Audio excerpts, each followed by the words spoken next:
Boots, look out! Fireworks are flying, spirits are riding high, and the wins is saddened by the results of Survivor Series, but a true champion and man can admit when he's wrong. Yes, as once again, Le Champion stands here with a 4-2 victory at Survivor Series. And as we go over this, you're going to see how this came to be. There were a few moments that were definitely make or break in this contest, one of which was a shocker that none of us saw coming a mile away. And if you saw our Twitch party, you know it resulted in a lot of bets that need to be paid off. So let's just say that. So it was a pretty interesting time, but the champ is here to talk Survivor Series and see what's going down with TLC, which is, I have no idea what to make of this card so far. Yeah, there are a lot of questions that remain to be answered, but let's go ahead and get back to the last pay-per-view. Survivor Series, one of the big four on the WWE schedule. Booch, you did win 4-2. Congratulations on your well-earned victory. I'm not going to steal the spoils from the victor here. I'm not going to be a bitter loser. So let's keep it moving, man. Okay. Let's talk about it. We can go match by match if you want, or we can just do it organically. What say you, champ? If we got time, let's go match by match. Cool. Go ahead. Lead it off. Well, of course, we had the first match we had here was Team Raw, which consisted of AJ Styles, Keith Lee, Sheamus, Braun Strowman, and Riddle, versus Team SmackDown, which had Kevin Owens, Jey Uso, King Corbin, Seth Rollins, and Otis. I believe, if I'm not mistaken, this is where you got the point, if I remember correctly, because I remember I was convinced that Team Raw was going to implode in front of us, and to an extent they did, but somehow still managed to get a clean sweep over SmackDown, which I think is the saddest thing ever, because first of all, you're treating the SmackDown brand like garbage when they're clearly the better show. And not only that, but Seth Rollins does the whole Messiah, drops to his knees, lets Sheamus hit him with a bro kick, and we get no explanation for it. In fact, Seth hasn't even been on TV since the bro kick. Now, some people are saying that's because Becky Lynch recently gave birth to their daughter, so that her daughter was born recently. So shout out to them for that. But I think Seth is kind of staying home right now with the kid, which is fine. I'm totally okay with that. But at least do a pre-tape, give us some explanation why you did this. Like, you can't just leave something like that unanswered. Well, Booch, I'm glad that you're giving Becky and Seth permission to enjoy the birth of their child. I think that's very big of you. Yes. The second point I want to make here, Booch, is that SmackDown has always been the blue-headed stepchild of the WWE. So I'm not really sure why you're so surprised right now. Honestly, because I looked at the 5 guys on this team and thought at least 2 or 3 of them would do better. Like, you're pushing Jey Uso to the moon. Kevin Owens is one of your top guys. Seth Rollins has been the Messiah. Like, Corbin, I can understand getting kicked to the curb. Nobody likes him. Otis, they've clearly been burying him since Hell in a Cell. It's embarrassing what they're putting him through, even now in the weeks leading up to TLC. But also, here's what really bothered me, and it's going to be an overall theme of this entire pay-per-view, is this is supposed to be Raw versus SmackDown, the battle for brand supremacy. There was no unity in any of these matches. They all came out to their individual theme songs. I'm surprised they even wore the t-shirts. Like, I felt like from a team standpoint, they phoned this completely in.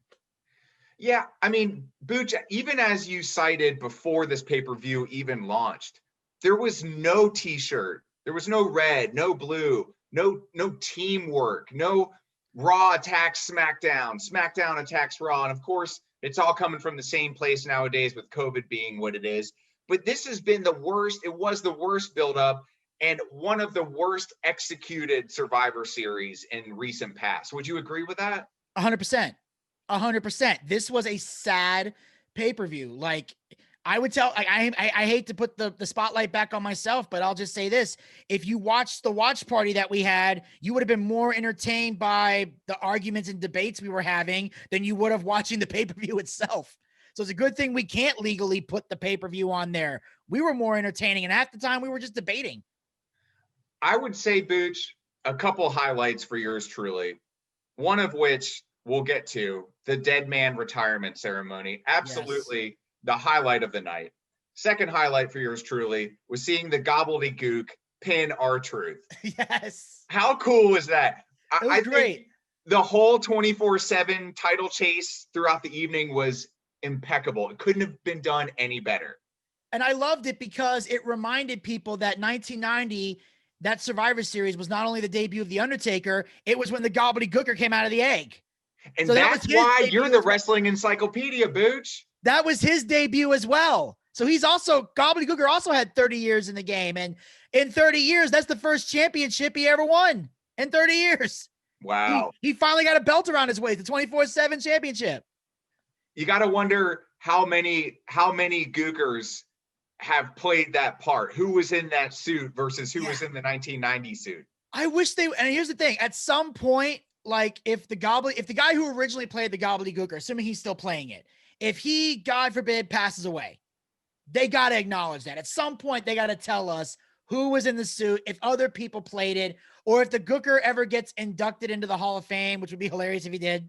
I would love to see all the people that ever played it come out and accept that induction to like be that gobbledygooker. Because I feel like and I know people don't like weird gimmicks like that, but I feel like that's a staple in WWE is the gobbledygooker. It's been consistent. It's one of the few goofy gimmicks I wouldn't mind seeing getting a spot. Even if it got like, if they open up a mascot wing of the Hall of Fame just for the Gooker, give him his own wing, the mascot wing. I mean, why not? They have a celebrity wing. If anything, there's only one man that I believe has earned the distinct privilege of inducting the Gooker, and that man is Pete Rose. Yes. Pete Rose should be on that stage. We'll have to see. You know, the WWE Hall of Fame, big names there, and for sure. But Booch, I want to get to the highlight of the evening. It literally, let me back it up. I'm getting a little choked up here. And I'm not an Undertaker fan. Okay. I've never been a mark for the Taker. I've never been the fan of like the demon, the darkness, the like all the dark stuff, right? And I understand he has a huge fan base, but I'm a fan of the athlete behind the character. Mark Calloway has done more for WWE, arguably, than anybody else that I could think of, other than maybe Hulk Hogan. Yeah. This guy has put other people on the map. I can't tell you countless superstars. We saw many superstars fill the ring prior to the actual retirement ceremony. And of course, we saw Vinny Mac in there as well, giving that awesome farewell address. Booch, the moment I saw the hologram at ringside, it literally choked me up. I had a moment of like, they couldn't have done this particular thing to honor the dead man any better. The thing is, because there was no audience present, like there was there, like on the, you could see it visually, but because they had to worry about an audience, they were able to go all out with the tribute. Like the flames were higher than they normally would be. Taker got more of a like, they like, instead of like walking up the steps, it felt like he was being like on an elevated thing that lifted him up. Like they were able to do more with the production side of the tribute because you have to worry about fans in the audience. And some people got upset that there weren't fans in the audience. Personally, I prefer that because it gave The Undertaker a chance to speak, even though I didn't know his speech was literally going to be one or two sentences, but it gave Taker a chance to really do the tribute his way and not have to worry about fans who either were so excited to the point where it's like, all right, we want to hear him talk now, or the guys that just want to hijack and steal the show because that's what they love to do. So while some people wish the fans could come back, I've enjoyed it a lot more with just the Thunderdome. I enjoy the Thunderdome more than I enjoy the actual fans in the audience because I get to actually hear the promos. I get to see the action. It allows me to enjoy it without other people making themselves the center of attention when it's someone else's time. So I agree. I loved this farewell for the Taker, and I truly believe that it's it, and it should be it because you ain't gonna get a better farewell than that. If we see him again, it should be the Hall of Fame. Yeah, and there was a little bit of chatter on the dirt sheets here and there, and I'm not talking about your favorite dirt sheet, the Mrs. Show. We can get to that later if you so choose, Booch. Uh, but yeah, it just captured the spirit, and it was so authentic and pure. And I, for one, I'm okay with a crowdless arena. I think they're able to do so much more. Booch, you've highlighted this, and specifically AJ Styles and Bray Wyatt, right? Where they're able to do specific things outside of the arena. Now, whether some of that was green screen, I'm sure it was, some of it was perhaps on location somewhere, but they're able to do some things outside the building. They're able to do more outside the squared circle within the performance center in Orlando, Florida. So I know they're losing millions of dollars in ticket sales. I'm sure they have a plan to somehow do what other leagues have done. We've seen it in the NFL, Major League Baseball to some degree. Who knows what's going to happen with the NBA? It's starting next week, right before Christmas time. But they can just do so much more in a crowdless arena. And it's also really cool to see these things, and it takes the pressure off of the performers as well. You don't have the annoying crowd chants that take up too much time. You get to see the characters for who they are, and they're able to really come into their fullness in the squared circle because you don't have all the hecklers in their ears and just all the nonsense that the crowd brings to those live events usually. Yeah, absolutely. And of course, you can look at the rest of the card, how a lot of things were different. Like, in fact, just recently on Raw, they had a moment where someone chucked a ladder at somebody and it damn near went over the barricade and hit the ground. But it looked, I saw that. I saw that. You could never have done that with people in the audience. They would have been sued. But because of that, moments like that just looked amazing. And then, of course, you look at the rest of this Survivor Series card. You got the Street Profits versus the New Day. That was a good match. Was a good match, but again, it showed that it showed once again that Raw and SmackDown, the brand supremacy thing was thrown out the window because it has Xavier and Kofi Kingston with Big E. Now, am I mistaken, or was Big E not kept on the SmackDown roster, but he's walking out with the Raw Tag Team Champions? It's like, there's no continuity here. It's like we don't care about any of that. It's like you took the Raw versus SmackDown aspect out of it. It's like you're promoting it as this, but you're not showing it. They didn't make it a war or a fight like it should be.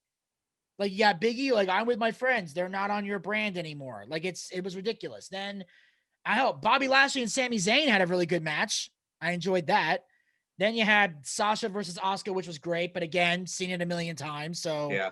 I went to go move my car during that match. I wasn't even paying attention. Then you get the Raw SmackDown women's matches, which I won this one. And I'm like, I couldn't believe I won this one. And what's even more shocking was Lana was the sole survivor of the team. Because 2 people got double counted out.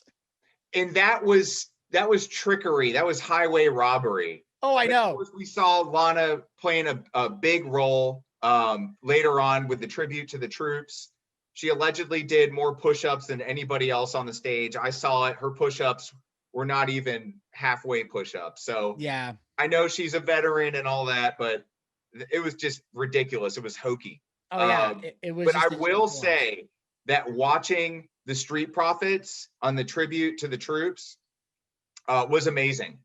Yeah. I mean, it was absolutely amazing to watch those guys and do what they do best. Well thought out thing that the WWE is. They've always been really, really good to the troops. And seeing that was awfully refreshing, specifically after, seeing what we saw with the rest of Survivor Series the week prior. Absolutely. And then, of course, the Street Profits gave me the points. Bobby Lashley winning got me the point. As I mentioned, Wen's got the first match. Then Team Raw and SmackDown went to me, the women's team. And then we had Asuka and Sasha Banks, but Sasha managed to win, so there were no points for us. Neither one of us got points for that because the person we wanted Sasha to win, but didn't think she would. Yeah. So it's like, so we're happy, but we're also not because no points are on the board. It's complicated. But then we had the one match we agreed on, we got the point on, and that was Roman Reigns versus Drew McIntyre. Yeah, and Roman Reigns sticking to his heel form with that low blow on the Scottish Yes, Psychopath. Brilliantly executed, great writing. And that match was actually pretty decent. it was. And I love the fact that they did the technical submission where he locked him in the guillotine, but Drew passed out. Yeah. So even though Roman got the win, it doesn't hurt Drew McIntyre. And like I said before, these guys have fought each other dozens of times. Although, before we get to TLC, I do have to make one little statement here because apparently the encyclopedia did make a minor mistake. I asked when was the last time Randy Orton and Roman Reigns ever competed one-on-one. I said it never happened. Turns out it happened 6 years ago at SummerSlam. Didn't know that, didn't remember that. But still, they were different people back then, and the gimmicks they have now would have made it way better. So one match in 6 years they've had. So I did mess that part up. Booch, I think people should show you a little mercy. You know, there Yeah. are misprints in some of the finest periodicals that we've known. So I Exactly. think you're entitled Okay. to make a mistake every 6 years. Exactly. And I was saying that was, yeah, the one match they've had in 6 years was Randy Orton, and it was back in SummerSlam 2014. So since then they have not fought one-on-one, and I felt that would have been a 10 times better match in Survivor Series than him and Drew. What a humble champion to admit the error of your ways. Yeah, I mean, I kind of have no choice. I went back and looked at I typed in Randy Orton versus Roman Reigns, saw the match, and went, "Oh crap, I got to go correct that later." Well, I hope that our picks on TLC garner me a brand new tenure as prediction champion. Well, I guess it'd be a great way to kick off 2021. It would be. It would be, man. I would love that. So let's get to it. What do you think? I'm in. Let's do it. All right, let's go right down the line here. There are a lot of gut level picks for me on this. Oh, TBH, yeah. I haven't seen much of what Carmella's been doing recently. I don't even know who Asuka's partner is for this match for the women's tag team championships. So there are a couple things here where I'm kind of wondering what's what.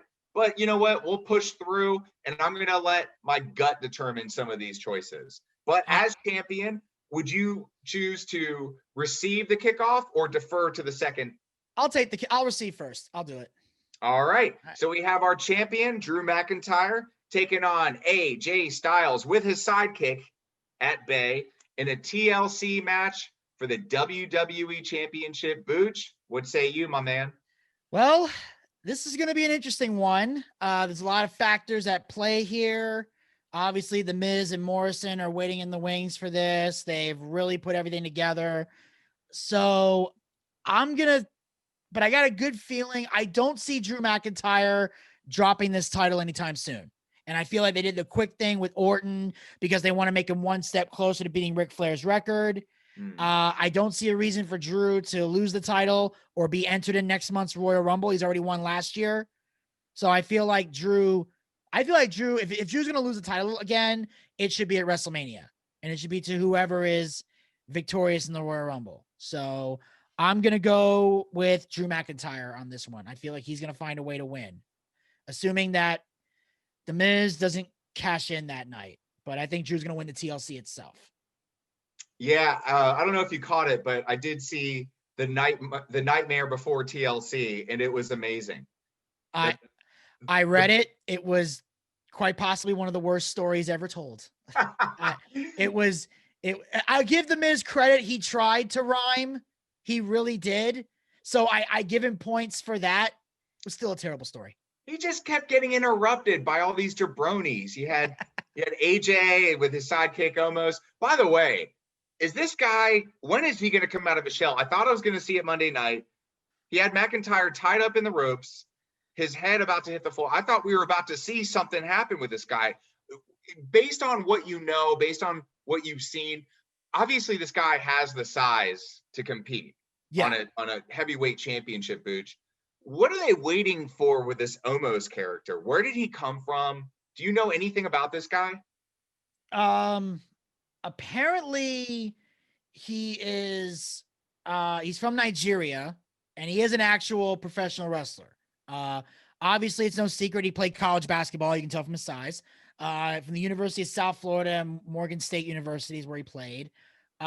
He right now, I don't know if there's any plans for him to actually get in the ring.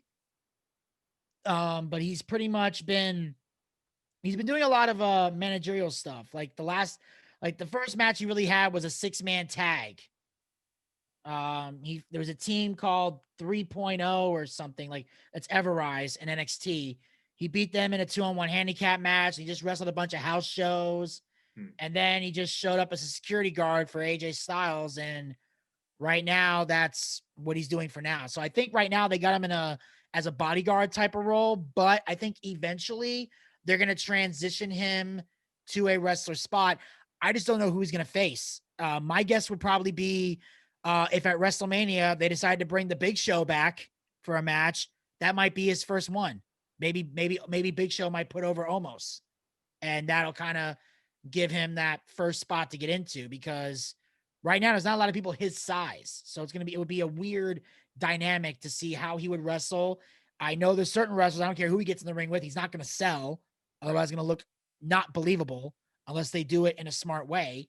So it's tough. Like, because wrestlers his size did a lot better in like the 80s and 90s Yeah. when psychology was more in play. But now everybody's doing what I like to call the Cirque du Soleil aspect of wrestling.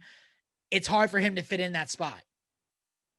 Yeah. So I want to see him do well, but I don't know how he's going to do. And a great example of what the Bush just pointed out about these big men, really tearing up the squared circle back in the 80s. If you had somebody like the Great Khali that we saw a few years back, he would have thrived in the 1980s. But Totally. he was just too big and uncoordinated. You could tell he probably had some like joint issues. He's just not very mobile or versatile. And when you have these big men, people like that aren't agile. Like a Braun Strowman is a guy that can do some stuff in the ring. He's pretty versatile. He's very athletic. But to your point, 100% agreed there. I would love to see this guy branch out. Obviously, it would require a turn against AJ Styles, which would be the only way to separate these two. But I'd like to see it soon. I'd like to see what this guy has. But you're right. They're going to have to do it in a really particular way. And I don't really see anything in the real near future. Perhaps around, like you said, WrestleMania time, April-ish is when we might see that kind of thing. But he's also in good hands right now, being at AJ's side. AJ can kind of help him, understand the business more, understand character development, because Styles is a genius. I may not like him as a character, but I respect him as a character. What he's done, not only in the WWE, but across the world. So all that being said, Booch, I'm going to go with you. I 100% agree that Drew McIntyre is not losing this match. The next match, I'm a little bit confused on. And maybe after you give your prediction, it'll help me clear my focus. But I'm going to give my prediction first. So I might have instant regret with this pick. But who cares? Let's do it. The Fiend Bray Wyatt with Little Miss Bliss in his corner, taking on the Viper, Randy Orton, in a Firefly Inferno match. Booch, this is a great example of when the WWE can take a crowdless arena, throw in some green screen, go on location somewhere, and do some really, really cool stuff. Of course, we're going to see all of Bray Wyatt's little buddies. You're going to have the witch and the rabbit and everything else he's got going on there. But, I don't know what to think. This is not a title match, so it's not really about Ric Flair. This is not about the chase to 16. I think this is a good match for Bray Wyatt to win. One reason, two reasons. Reason number one, it's a Firefly match. This is where he thrives. This is his fun house. It's basically his maze. He gets to make the rules. He knows how to win these matches. And also, he has Alexa Bliss at his side. I don't know how much he's going to come into play in this. That'll be determined. But she's obviously going to be somewhat of a distraction for the Viper. I know that he's smart enough to avoid the silly traps. But I also think, because reason number two, it's not a title match.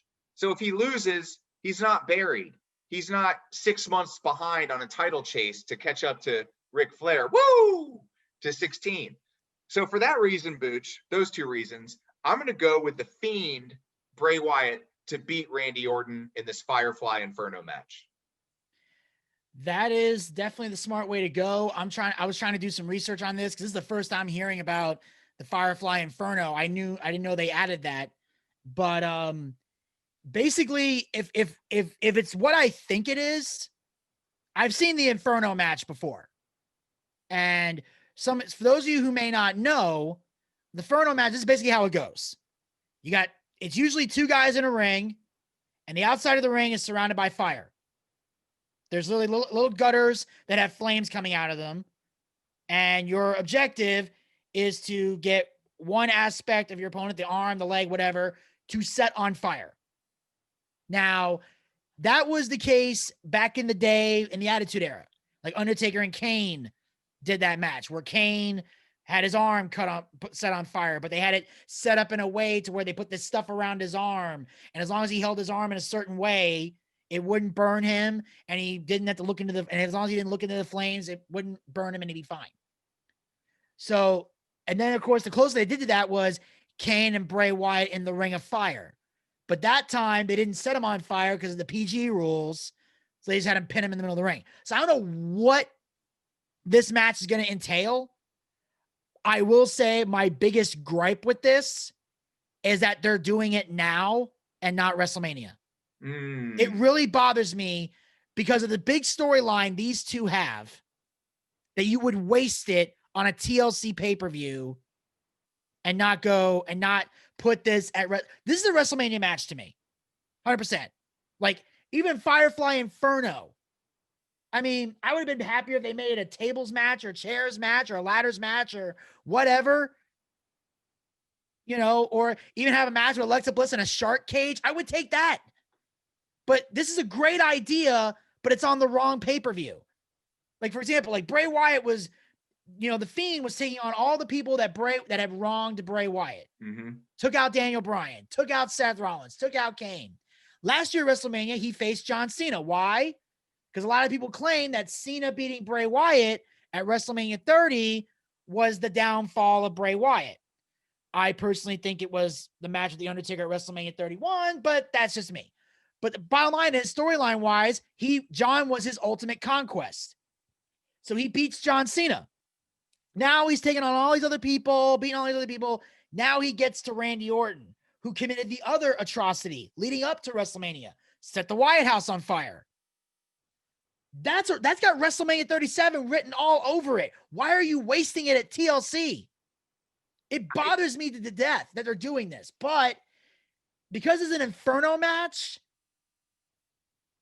this is going to be a tough one for me because I don't see the Fiend losing, but at the same time, if we're in a situation where the Fiend can't be pinned or submitted, it's the perfect opportunity to get a loss to the Fiend without him being pinned, without him tapping out.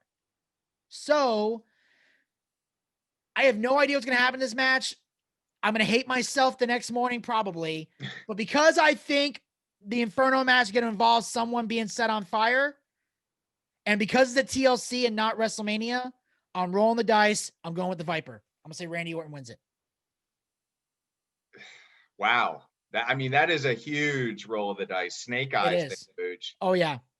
And I'll have to disagree with you about Bray Wyatt's biggest conquest in WWE. I personally feel like it was the reporter JoJo in the backstage area. Just saying. Just going to throw that out there. He's not wrong. That was a pretty big one. If for those of you who don't know what we're talking about, Google it. We're not going to waste time on that. Google it. So let's get on to the next one. Let's take it. Speaking of the fairer sex here, as Nia Jax and Shayna Baszler, gosh, they're just amazing together. I love these two. The champ's taking on Asuka, and we don't know who yet. So, up to this point, the point of this recording, your call, Booch. You may have some knowledge that I don't know about, some insight. So spill it, brother. Well, for this one, I really got to look at it because usually when there's a mystery partner going into a pay-per-view, it usually means there's going to be some type of big return happening. Someone could be returning from injury. Someone could have recently been signed. I'm looking all over the internet. I'm not hearing rumors about a WWE signee or anything like that. The closest thing I've heard I have heard rumors that there's been yes or no about Melina coming back. I don't know if that's the case. Wow. I nice read that somewhere. Yeah, they were talking about potentially, there were rumors going around that Melina signed a contract, but then Melina said she hasn't signed a contract because last we heard she was working for the NWA. So, but a lot of NWA stars have left because they were taking forever to get back to work, even though they're starting to get back to work. So, and the whole thing happened because Lana got, her leg or something broken in after getting beat down by Shayna and Nia, which I thought was the most pathetic thing I'd ever seen. Like, wow, like, all right, we get it. Rusev went to AEW. You can stop burying his wife now. Like, they put her through, not only they put her through a table 8-9 times, but on top of all that, they not only put her incapacitated, they had a babyface begging for her life.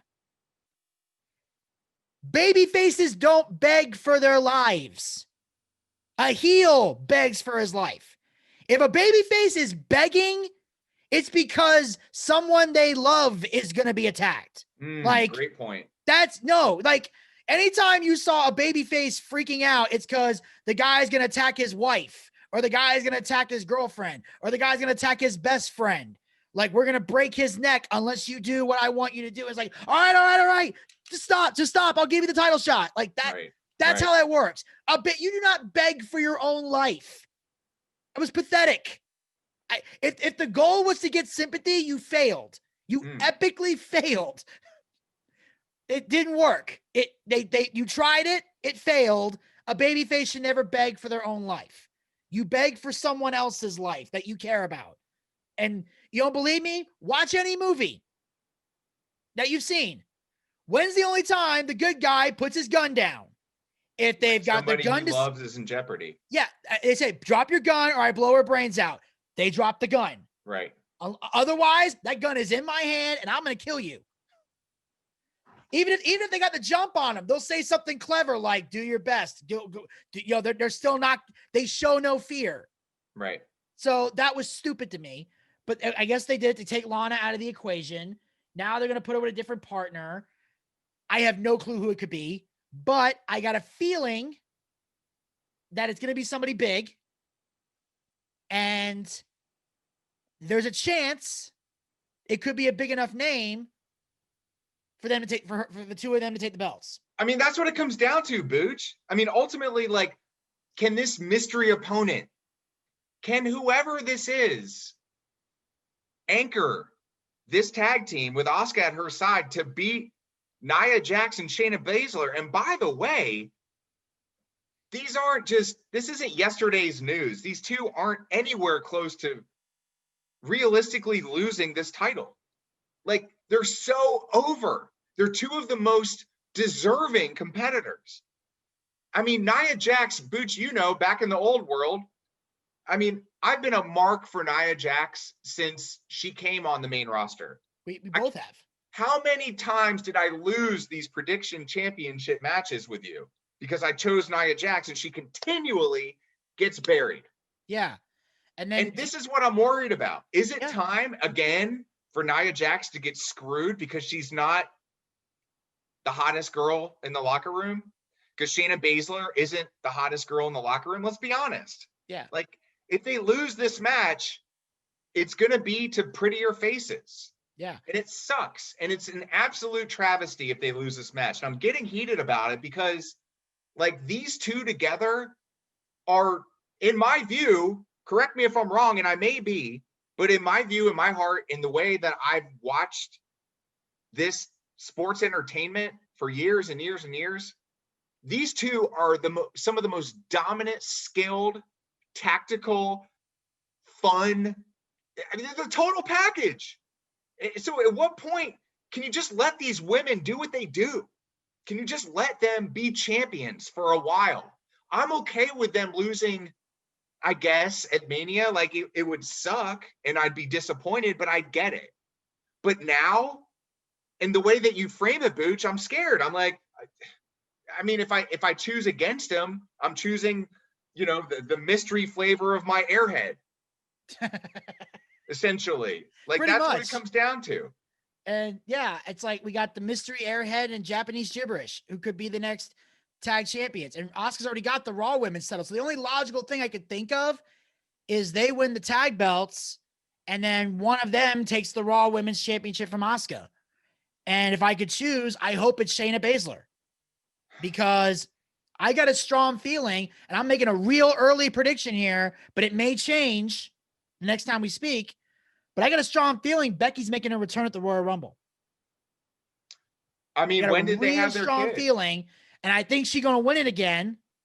This could change, but right now I got a feeling that she's going to enter the Rumble. She's going to win again, and it's going to be her and whoever the champ is at WrestleMania. And I'd love it to be Shayna because I felt Shayna should have been the Raw Women's Champion from the start. Agreed. Of all 100% agreed. So let's do some quick math, Booch. I mean, when did, in real life, kayfabe aside, when did Becky and Seth have their kid? Apparently it was after Mania when they found out she was pregnant, which I don't know if it was before or after WrestleMania. I'm assuming it was after because they found out before. I doubt they would have put her in the ring. But my belief system is, my big question was, did she get pregnant on accident or were they actively trying to have a kid? Because if you were actively trying to have a kid, you should have dropped your belt at Mania. Agreed. God, how many people have dropped their belts for so much less? Yeah. And that's what I'm saying. You should have just dropped your belt to Shayna, go start your family, and then when you're ready, come back. And I would have been fine with that. Agreed. Totally. And that's why it bothered so many people. And that's what Becky and Seth and a lot of fans don't get. The reason people were so mad about Becky leaving was because she was the top woman in the company. She was the man. The man. If it had been somebody like Lana or Dana Brooke, no one would have gave a shit because they were on the bottom of the barrel. Sorry, they were. Agreed. They're pregnant, going to be out of action. It's like, I don't give a shit. It's like, is this roster going to change? No. Becky leaving made a big change. And if you'd have known that, okay, fine. Let's say you find out, okay, you find out after WrestleMania she's pregnant, okay? They find out afterwards. You got the Money in the Bank coming up. Well, here's a bright idea. Shayna should have won the briefcase. I still maintain this. Shayna should have won the briefcase. Then as soon as she won the briefcase, they reveal that she's now the women's champion. And Shayna could have cut the heel promo of a lifetime. And there's nothing Becky can do about it because she's pregnant, so they can't touch each other. There's a logical reason why they can't fight. Because you're not going to hit a pregnant woman, and a pregnant woman's not going to start a fist fight unless they're nuts. It's so simple. Booch, it's so simple. It's like, if they would just hire you to sit in the writer's room. I don't need to write the whole show, but let me edit what y'all got here. I can make a few tweaks here. Like, it's simple. And then, because Becky would have been crying, because Shayna can tell her, like, you're selfish, let the locker room down, blah, blah, blah, whatever. And then Shayna can take her title, just kind of walk away. Becky can cut this baby face, girl power, mothers unite, whatever, baby face speech that would have been epic. And then she says, I'm going to go be a mom, and then I'm going to come back, and I'm taking my title. Then you have Shayna just destroy the roster for almost a year. You have Becky come back at the Rumble, win the Royal Rumble. She's standing in the ring. Who do you challenge at WrestleMania? Shayna Baszler. Boom. Then you just build that to Mania. And here's the best part. Becky kicks Shayna's ass, takes the title back. Agreed. That would be the best. That would have been a kick-ass woman's story. Becky leaves because she has to have her kid. The mom comes back. Seth's kind of staying at home because we don't really need him. Not being mean, just saying that. You got the dad staying at home. You can say the dad is staying at home to take care of the kids so I can take care of business because I've been gone for so long. No problem. Gets the women on their side. Yep. Because you got the stay-at-home dad. And Seth And Seth doesn't lose any face either because it's like, oh, that makes sense. Okay, cool. Yeah. If anything, you give him a little face turn, which he can use. I feel like the heel thing, he's done everything he can with it. Yeah, So gives him a little bit of a face turn, or you can make it a heel turn. Like, I was forced to stay home. You can flip it either way. But then you bring Becky back. She wins the championship. That's a WrestleMania moment. Not only is that a WrestleMania moment, that could have been your main event. That's your main event. Seth, Becky Lynch, Shayna Baszler, and if Becky wins, here's the best part. She pins 2 UFC women in the main event of WrestleMania. So you get another ranking for Becky right there. You have a story. Yep. With Asuka, there's no story. No story. Nothing. It's all gibberish with her. The story's in gibberish. Jesus. And the worst part is she can speak English. She's choosing not to. That makes me angrier. Yeah, and you got to wonder how much of that is the creative team kind of limiting her. Because at this point, it's almost like what we saw with Rusev, right? Yeah. So, the Bulgarian brute. And so it's the same thing with her. How much limitations have been put on her by the creative team? Don't get caught out there in public at a signing speaking English. Like, keep your mouth shut. That kind of Twitch doing it. She was on Twitch doing it before they shut it down. She would speak perfect English, almost perfect English on her Twitch. I mean, she had a little bit of an accent, but sure. She wasn't like on her Twitch page going, look at it all, play the Tetris. Like, we have to worry about that crap. Yeah. So who you got? I'm rolling the dice.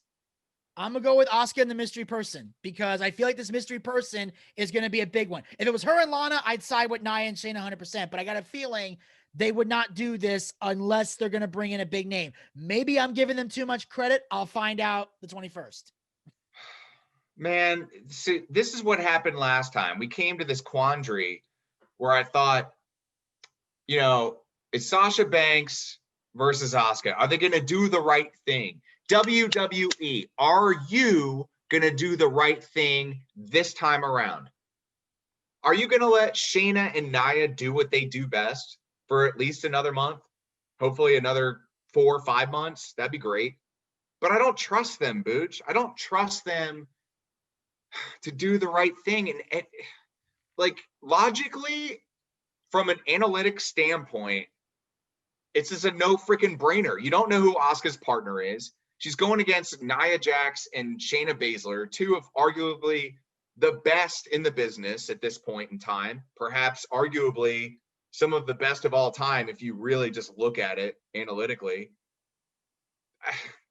I mean, for the sake of our predictions, I'd like to think that they're going to do the right thing for the right reason and let Nia Jax and Shayna Baszler shine.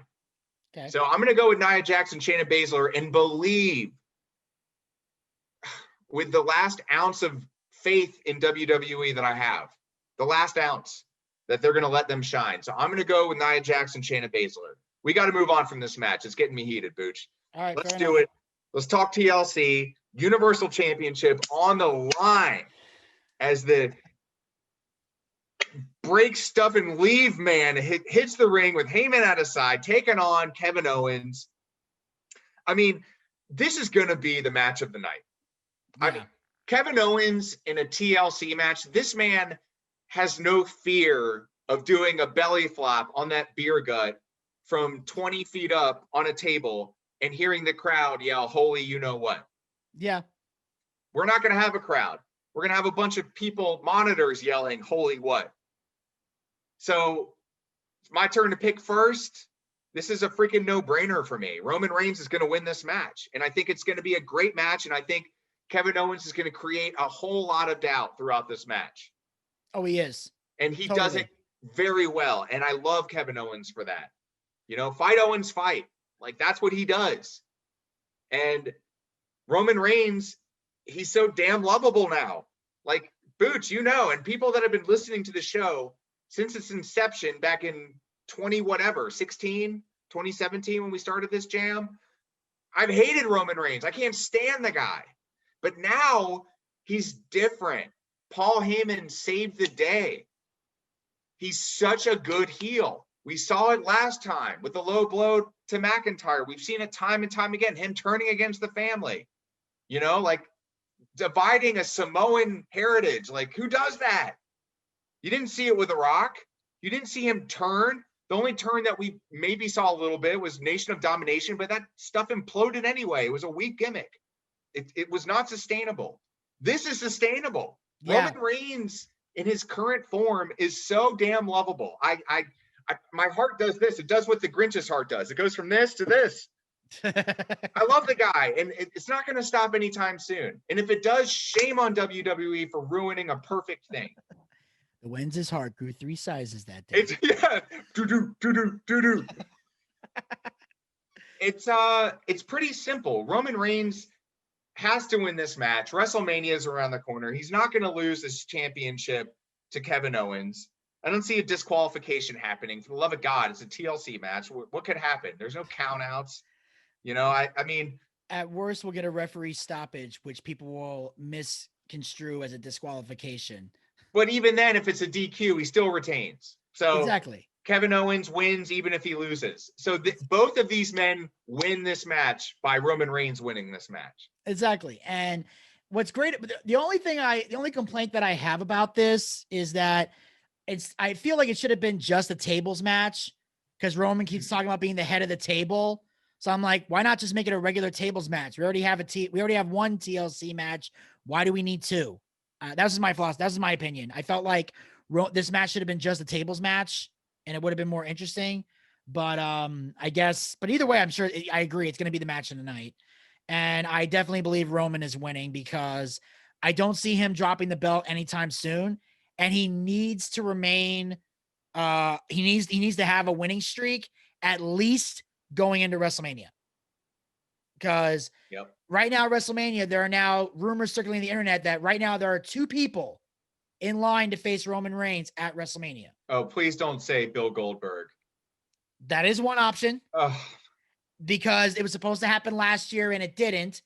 And Goldberg has been calling out Roman Reigns on the internet a few times, because they wanted to do the spear versus spear, which I believe is going to be money. And with Roman's new gimmick, it'll be even better, because Roman has a lot more to play with personality-wise. So there's talk of that match potentially happening, because Goldberg has a few years left in his contract, and it requires him to have at least 2 or 3 matches a year. So he is required to wrestle a few matches a year. So for the remainder of his contract. Wrestle. Let's put that term in quotes with Bill Goldberg being a wrestler in 2021. He is, but I mean, he doesn't wrestle, Booch. He doesn't have to. But why does he have to? Problem. Do you see? That's a huge problem. What do you have with Bill Goldberg? He's got a gray goatee. He's got a dynamic entrance. It's epic, right? Great. But that's it. He's washed up. He's like 58 years old. How old is the man? I don't think he's 50. He's definitely in his 50s. I don't know how late, but the man can still do what he does. The man's still great. The man can still draw money. The man can still get a crowd on their feet. He can do a spear and a jackhammer is all he has to do now. But anybody that's seen him in the past knows he has way more moves than that. But you don't need to do them. He needs to be Goldberg. And the whole purpose of German suplexes and F5s. That's my point. Yeah, I get what you're saying. He's gonna draw money. He's gonna put virtual butts in the seats. Goldberg, all the WCW old heads will watch it. I get it. Fine. But for the sake of dignity and respect, like this, the thought of Bill Goldberg headlining WrestleMania, and I know it's inevitable. I get it. You've already called the match. It's what's going to happen. But it's just another low blow to the fans of the universe. Well, I only said that was one option. I didn't say it was the option. The other option is, well, that's only going to happen if they can't get The Rock, who's the other option. Oh my God, that would be a wet dream. It's supposed to be Goldberg versus, it's supposed to be, it's a Roman Reigns versus The Rock, because Roman keeps saying, I'm the head of the table. And The Rock is like, that would be me, because I'm the one making all the money in Hollywood. So the talk is, that's been the big plan. So if The Rock, obviously, and The Rock has said he would love to work a match with Roman Reigns, and he wouldn't mind doing the job for him either. So that's right now, those are the 2 main choices. It's we're hoping to get The Rock, but if for whatever reason The Rock is not available, Goldberg is the second option. And unless they go with a third option, which I don't see a third option making any sense at this point. I think either The Rock or Goldberg makes sense for WrestleMania because it should have happened last year, but Roman pulled out because of COVID and his weak immune system, which I respect completely. So, but those are like the big rumors. But I do agree. Roman is winning this match 100% because it makes no sense to take the belt off of him at this juncture. I like Kevin Owens. His time will come. Just say now. Just the thought of Rocky and Roman, I mean, that is a dream match. Like, please, WWE, is whoever's listening to this, you know, I don't know how many listeners we have, but I know we have at least 2, you and I, and we know people. I mean, I'm about ready to hit the streets, not for this Senate race in Georgia, but I'm campaigning for The Rock versus Roman Reigns. And I know Roman Reigns wins that match. I get it. I'm cool with that. The last time The Rock was at a huge pay-per-view, he won a match. He was champion for a little while, if you recall. Yes. Although the last big match he had was with Cena, where he did the honors for him because he beat Cena at WrestleMania 28, right? But then came back at 29 to do the job for him. Right. And I'm totally cool with that. And you know what? He doesn't want to be a champion. He doesn't need to be. The guy is like, he's making money hand over fist. He just released a tequila brand. He's doing stuff with Under Armour. He's his own brand. Like, it's a dream come true, and it's so well deserved. I love The Rock. Oh yeah. And seeing him with Roman Reigns at WrestleMania, I mean, that is a wrestling fan's wet dream. It is, totally. I literally, I appeal, I pray to the wrestling gods. Please let that happen. Please don't let them waste this moment on Goldberg. Trust me, the Rock is my first choice. I'm just saying, if for whatever reason The Rock can't make it, Goldberg's the second choice. There's just so many reasons The Rock can't should make it. But if you can make it happen with The Rock, you should make it happen with The Rock. And now is the time, like you said, Booch. It's like, who's head of the table? Who's the man in this family? Yeah. Okay. I'd love to hear The Rock's music drop on an upcoming Blue brand. SmackDown, I love it. Can you imagine hearing that? It would be the loudest pop never heard on SmackDown. Since they named the show after The Rock's signature catchphrase. Exactly. Let's smack it down. It's always been about The Rock. Yeah. Like, why not do it? Make it come full circle. Exactly. Pass the torch. Rocky Maivia, Dwayne The Rock Johnson passes the torch to Roman Reigns. It makes so much sense. It will never happen. Yes. It makes way let's too much let's sense. move on. Booch, I'm heated today. As Exactly. you can tell, tepid takes in one's world. Yeah, speaking of things that don't make sense, this next match. Yeah, again, I don't know anything about what Carmella's been up to. I have no idea, but I know Sasha Banks isn't losing this match, and if she does, why? Well, here's the thing, and this is another thing WWE does that bothers me, is they book this match for TLC, yet they get in such a heated argument. They already had the match on Friday Night SmackDown. It's like, why do we gotta wait till TLC? Let's do it right now. Yeah, usually it's supposed to be followed by the heel saying, hold on, I do this on my terms. It's not, no, I accept. Now you have a title. The only reason this even makes sense is because the match ended in a disqualification. And Carmella beat Sasha Banks to death with champagne bottles, which wins. Now, I've never been in a bar fight. I'm not going to assume you have, but maybe like me, you've seen them in movies or on TV. Sure.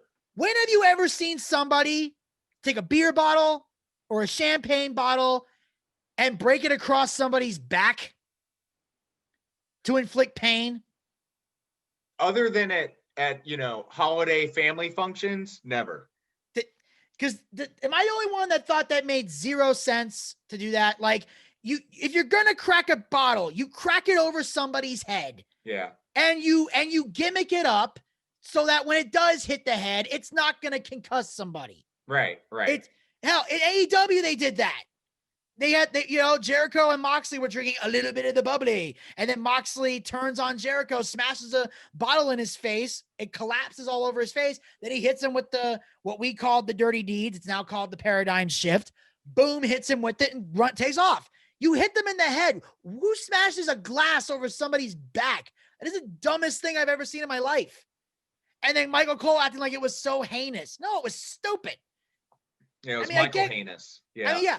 I get why Cole did that, because when you're an announcer, your job is to make something look good. And that's the thing people don't understand. Your job when you're commentating, and I know this from being a commentator, your job is to make the match look like $1 million, even if it's only a penny. Sure. Like, that's your job. So I get why Cole's doing that, but still, that was dumb. I mean, and let's just cut to the chase, Booch. I mean, we're up against it. I mean, that's the only semblance of a win that Carmella is going to have. They had to do that. There's no way Carmella gets her butt kicked prior to this match, because then it's a squash and okay, well, this is just a prelude to what we're going to see on Sunday night. Fine. Yeah. Great. But I still say Sasha wins. 100%. 100%. So we both agree on Sasha winning. We both agree on Roman Reigns winning. We disagree. You're taking Asuka, and to be determined, I'm taking Nia Jackson Baszler. You're taking Randy Orton. I'm taking The Fiend Bray Wyatt with Alexa Bliss in his corner. And we're both taking Drew McIntyre. Now, here's the last match, Booch. Yep. The New Day, well, two of the three, Kofi and Xavier Woods, taking on the Hurt Business, Cedric Alexander and Shelton Benjamin, with the most valuable player in their corner, MVP. Yeah. Tag team match for the Raw Tag Team Championship. I don't know whose turn it is, Booch, but you can go first. You're the champion. I will do that because mine's going to be simple. It has to be the Hurt Business. Yeah. It has to. These two have fought way too many times. The New Day has won way too many times. If the Hurt Business does not win the belts this Sunday, you've pretty much killed the Hurt Business. Yeah, squashed. At some point, if you're gonna have the same two people fight over and over and over and over again, if the same person's winning over and over and over again, at some point there has to be a turn. There has to be a time where the other team wins, because otherwise you're giving us a bathroom break.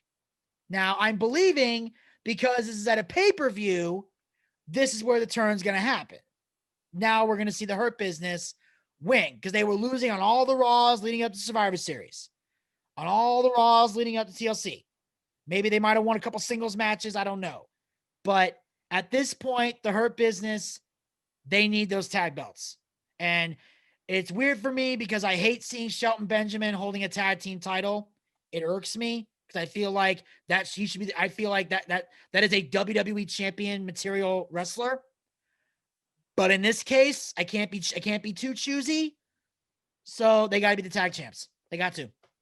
If they don't win, you might as well end the Hurt Business. So I'm going with the Hurt Business. Yeah, if the Hurt Business loses, they're out of business. Yeah. Plain and simple. Close the shop, board up the windows, put the for sale sign out in the front yard. It's a wrap. And the New Day has no business being in the same ring as the Hurt Business in terms of gimmick, in terms of, dare I say, at this point in their careers, talent. Shelton Benjamin, so deserving. Cedric Alexander, so deserving. Yeah. So I hope WWE does the right thing. We're up against it, Booch. We never, ever, ever like to leave an episode of the male soap opera moment without saying a few key catchphrases, one of which is, have a nice day. The other is, bang, bang.